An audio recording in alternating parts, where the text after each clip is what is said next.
So today I will be reviewing Growing Up Hip Hop Atlanta Season 1, Episode 5. In this episode, there was one person and one person only that stole the show.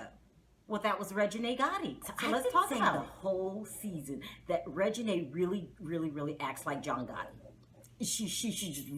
She really thinks she is the Godfather, and everyone else is her minions. It's insane. It's insane. Okay, and she was like worse than ever. Okay, so this week we picked up where we left off is that she's conned her mother Toya into giving her a birthday party, even though Toya said no, because she'll tell you, I'm a con artist. I will do and say whatever I want to get my way. So she gets a party for lying to her mom and throwing her mom under the bus and getting cold busted for conniving to get this party. She gets a party anyway. Okay, so she decides, I'm going to have a party and I'm going to invite everybody but Brandon, okay? Because it's my world, it's lit, and I'm Lil Wayne's daughter, okay? And I'm going to have another party. And that's just how it is. Okay, so Bow gets the bright idea.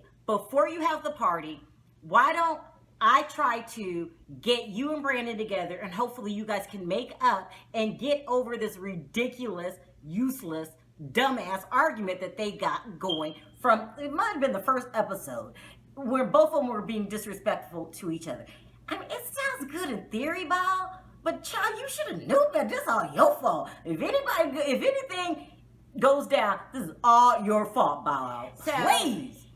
They get Reginae to come to a dinner before her party. They don't tell her that they invited Brandon. They don't tell Brandon till last minute that Reginae's going to be there and it's a dinner for her. So this was all Bow Wow's idea that he concocted with the help of Ayana. Okay, so they all get to the damn dinner. And of course it's the Don at the head of the table, Reginae Gotti, and her co-captain, Zonnique. There was Bow Wow and Ayana. I think that's it. So it wasn't a very big, a lot of people there. So Brandon comes in, he sits down, and right away, the Don raises her back, because you know how the Don is. Either you're going to kiss my ass, or you're done, you out, okay? So she says to him, do you want to say something to me? She's looking for an apology, right? But Brandon said, okay, I'll give it to Brandon. Even though Brandon gets ridiculous, the reason he gets his ass into these situations is because he refuses. I ain't gonna do it to kiss Reginae's ass. And that's a requirement to be Reginae's friend. You must kiss her ass. See, you got to. You see Zonnique over there with the puckered lips? You have to kiss her ass, or if you don't, she's done with you, okay? And so she said, do you want to say something to me? He was like what? And she was like, I feel like you owe me an apology. Well, first of all, Brandon did try when he came in. He was willing to make amends, okay? It started out, once again, Reginae was the first one to be disrespectful. So he was like, well, I don't see why she give you an apology. She said, you didn't say that you could help my father's career. He was like, no, I said that. She said, you owe me an apology then. He was like, but I don't apologize if I say something that I think is true.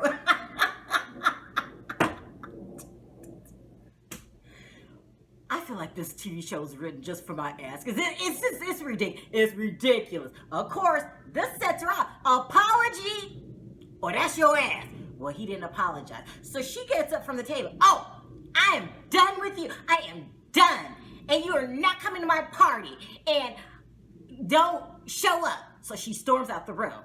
And then she yells back as if really she's the Godfather. I'm not making this up. I'm not making this up. Keep him here. Keep him here. Now, do you remember in Goodfellas? When Joe Pesci's character got mad and said, keep him here. Then he went home and got the knife and the gun and then came back in the shovel. She said, keep him here. Okay? Because I'm going up to get the goon squad. So she goes upstairs. And I'm not making this up. She went in the room and she said to her cousin, go kick his ass. Well, the goons just ran down the hall right in her direction. No, it was the goons, it was her cousins and her mother. Toya's part of the goon squad. She's really ridiculous. If my child came to me and said, Mom, Mommy, can you kick this boy's ass? I would be like, what? What happened? Nobody said what happened. Nobody said what is going on. They take off down the hall. Toya's like, oh no. I gotta do the Toya voice because she's got the southern accent. No one's gonna talk to my daughter like that. You do not talk to my daughter like that. No one asked Reginae, what happened? What did you say? What's going on? The goon squad just heads down the hall to beat up Brandon. I wouldn't have believed it if somebody told me this. I would not believe this is really going to... Toya, you have ruined your daughter. Toya and Wayne. Like, what the... You cannot have... She's not a productive citizen. She does not carry herself in a way that's beneficial to mankind. Like, nothing but bad's going to go to her. She's a shit starter. She's self-righteous. She thinks she's better than everybody else because she's Lil Wayne's daughter and my life is lit. Just because you're Lil Wayne's daughter does not give you the right to go around and be disrespectful to everybody, talk any old kind of way. And the only way that somebody can be your friend is if they kiss your ass. Zonnique, do your lips hurt? Like, stop kissing her ass. This is ridiculous. That we are watching the making of some kind of jailmate. Like, she gonna end up in jail. She got too much snootiness, clout, selfish. I hate to say it, you know. I mean, you don't talk about nobody's child, but I'm like Brandon.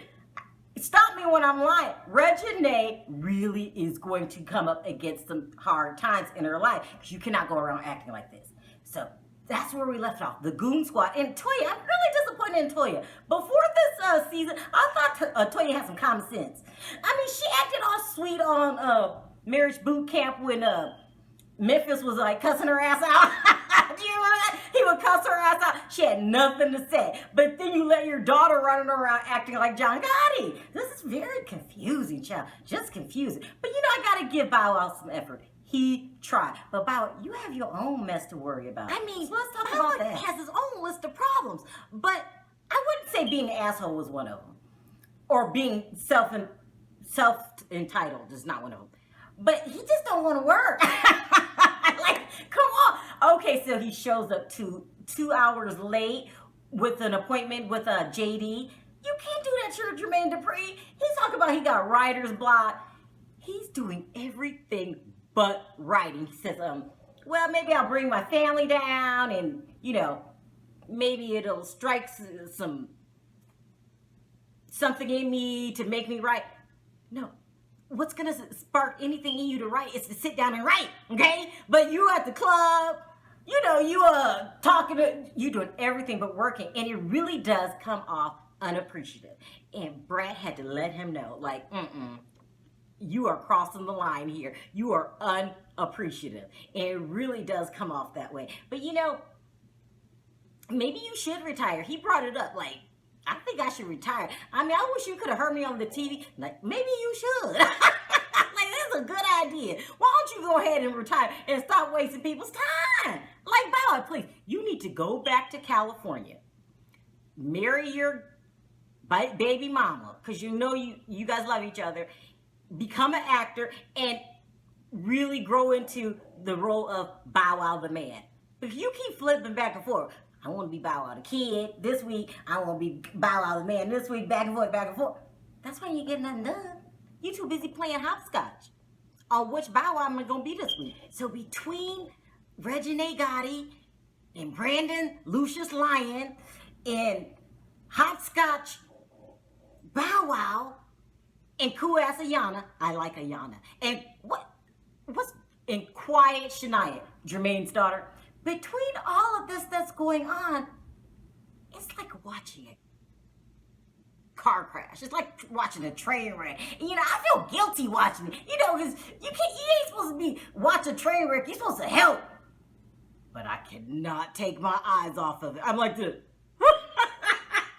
I'm like this. It's insane. Like, where do they get these people? It's so good.